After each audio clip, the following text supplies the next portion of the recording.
আসসালামু আলাইকুম ওয়া রাহমাতুল্লাহ।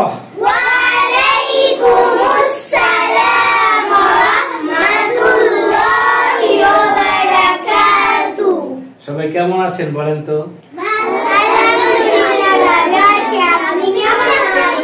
আলহামদুলিল্লাহ আমি ভালো আছি। তো আজকের ক্লাসে আমরা ওয়াজিব গুনাহ নিয়ে আলোচনা করব। ওয়াজিব গুনাহটা আমরা সবাই জানি যে হরকতের বামে নুন অথবা মিমে তাসদীদ হইলে গুনাহ করে পড়তে হয়, ইহাকে ওয়াজিব গুনাহ বলে।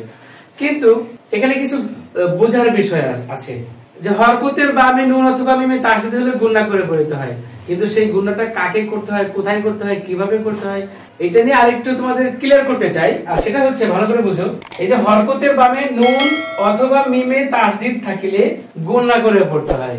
এখন আমি যদি বলি গুনাহটা যে করতে হয়, কোথায় গুনাহ করতে হয়, কাকে গুনাহ করতে হয়, কে বলতে পারবে বলো তো? বুঝতে পেরেছো? আর কেউ কি কোনো বিশ্লেষণ দিতে পারো? ওয়াজিব গুনাহর ভিতরে আছে আমরা, মিম সাকিনের গুনাহতে নাই। মিম সাকিনের গুনাহ ওয়াজিব গুনাহ এক না, দুটো আলাদা আলাদা। আমি একটু বুঝিয়ে দেওয়ার চেষ্টা করতেছি, দেখো। আর সেটা হচ্ছে যে হরকতের বামে নুনে আর মিমে তাসদীদ পাওয়া যাবে, ওই হরকতে গুনাহ করতে হবে। আমরা তো এইটাই করি, দেখো, জিম নুন জবর গুনাহ করলাম না, কাকে গুনাহ করলাম? এখন তুমি নিজে চিন্তা করো, কাকে গুনাহ করছি? মূলত জিমের এই হরকতটাকে গুনাহ করেছি আমরা। জিম হরকতের বামে নুনে তাসদীদ হয়েছে, এই জিম হরকতটাকে আমরা গুনাহ করেছি, তাই না বলো? যে হরকতের বামে নুনে তাসদীদ পাওয়া যাবে, যে হরকতের বামে মিমে তাসদীদ পাওয়া যাবে, ওই হরকতটাকে গুনাহ করে পড়তে হবে। হরকতের বামে মিমে তাসদীদ আছে, হামিম জবর আমরা গুনাহ করেছি। কোন হরকতকে গুনাহ করেছি? মিমের হরকতকে না আর হরকতকে? এই তো বুঝতে পেরেছো। ওয়াজিব গুনাহ হরকতের বামে নুন অথবা মিমে তাসদীদ থাকিলে গুনাহ করিয়া পড়িতে হয়, ইহাকে ওয়াজিব গুনাহ বলে।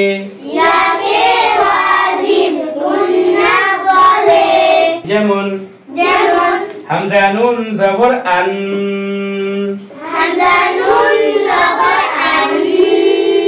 নুন জবর না, আন্না। হামজা মিম জবর আম,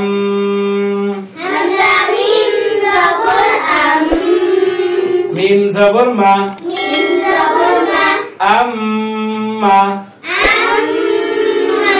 জিম নুন জবর জান,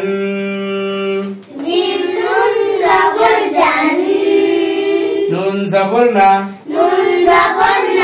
জান্না। তামিম জবর তাম,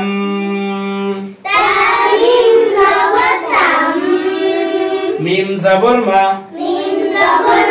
তাম্মা। ইয়া জবর ইয়া, নুন পেশ দুন,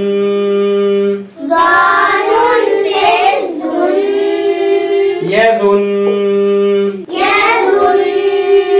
নুন পেশ নু, ইয়াদুন্নু। হামজা নুন জের ইন,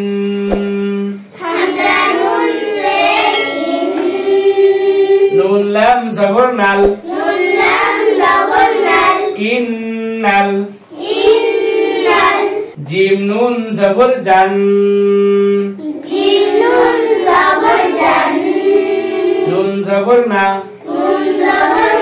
জান্না। তা জবর তা, জান্নাতা। ইন্নাল জান্নাতা। হামজা মিম পেশ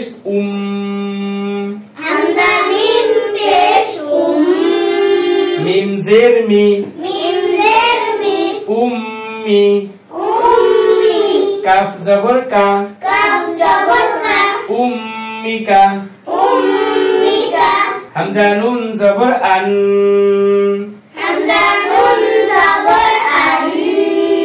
নুন আলিফ জবর না,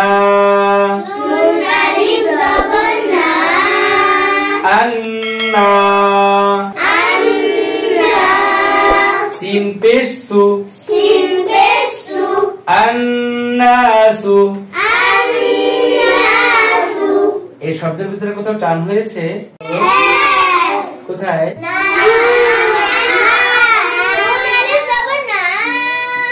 আন্নাসু মিম পেশ মু হামিম জবর হাম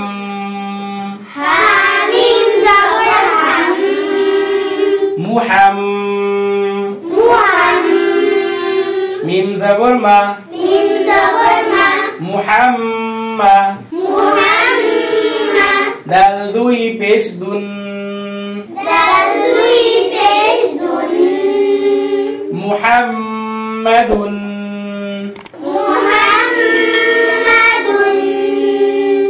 আন্না আম্মা জান্না তাম্মা ইয়াদুন্নু ইন্নাল জান্নাতা উম্মিকা আন্নাসু মুহাম্মাদুন